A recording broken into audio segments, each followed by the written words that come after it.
that the apparent solution of the debt ceiling problem, which looks like, in terms of the tentative agreement that's been reached, looks like reducing US debt by about 7% of GDP relative to where it might have been in 2029, and probably knock off about 1% of GDP stimulus of the US economy each year between now and then, and that's a pretty good solution. But with the solution of that problem, the major issue about policy in the US comes back to what is the Federal Reserve going to do in the next meeting, which is on the 13th or 14th of June, and what it's going to do in the meeting after that on the 25th and 26th of July. Because it seems pretty obvious that we're coming towards the end of this cycle of increasing rates in the US, and which of those two is more likely to see the final rate hike? Well, we don't know, but I just want to talk about the issues surrounding that.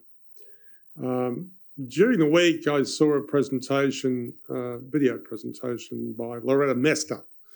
Loretta Mester is the president of the Cleveland Fed. And if you don't know where Cleveland is, it's in Ohio, halfway between Chicago and New York City. I've seen Loretta Mester present in person a number of times. And what always impresses me about her presentation is how incredibly well researched they are and how professional they are. And Loretta Mester's view on monetary policy is really important because it's the Cleveland Fed that produces the most detailed public research on the CPI. The Dallas Fed, on the other hand, produces the most detailed public research on the PCE deflator that the Fed uses, but notionally does use for targeting.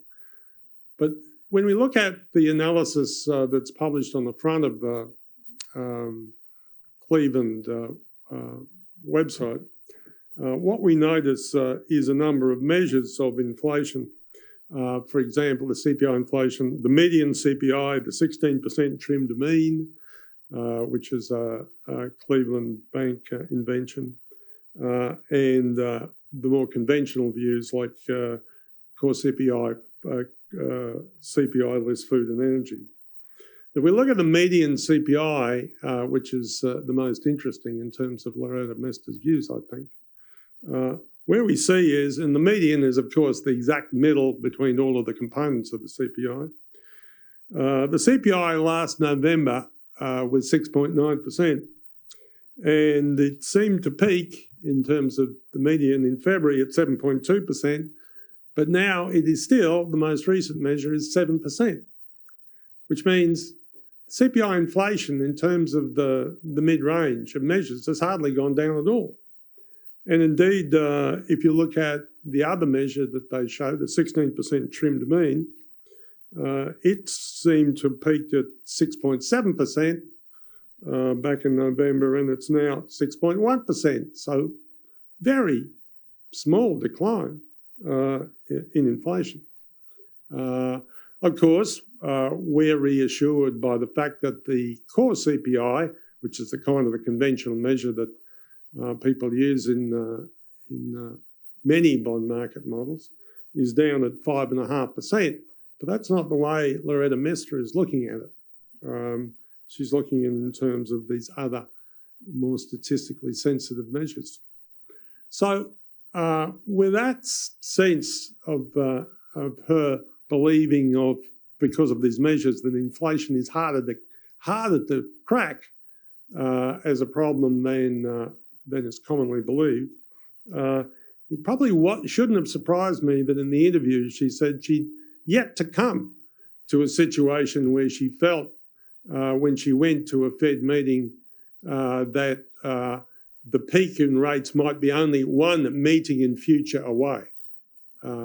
And And that suggested that she very much thought that, as well as a rate hike at the next meeting from 5.1%, which is where the effective Fed funds rate is, to 535 basis points, which is where the effective Fed funds rate would be with another hike, that there would be a further rate hike, in her view, to 5.6% on the 25th and the 26th of July. Now, that view is different than Jay Powell at his last commentary, last press conference, in which he thought that perhaps at this next meeting in June, there might be a pause.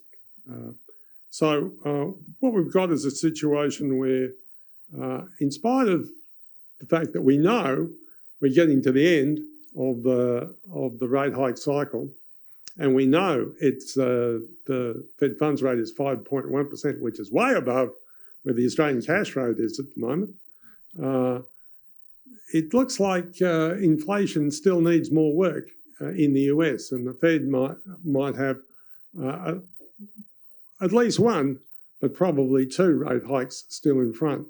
But what that means is, of course, even with that view of two rate hikes, with the second one being on the 25th of July, we're still the closest we've been to the end of this rate hike cycle that we've yet seen. And pretty soon we'll have reached a point where rates will be at their peak for this cycle.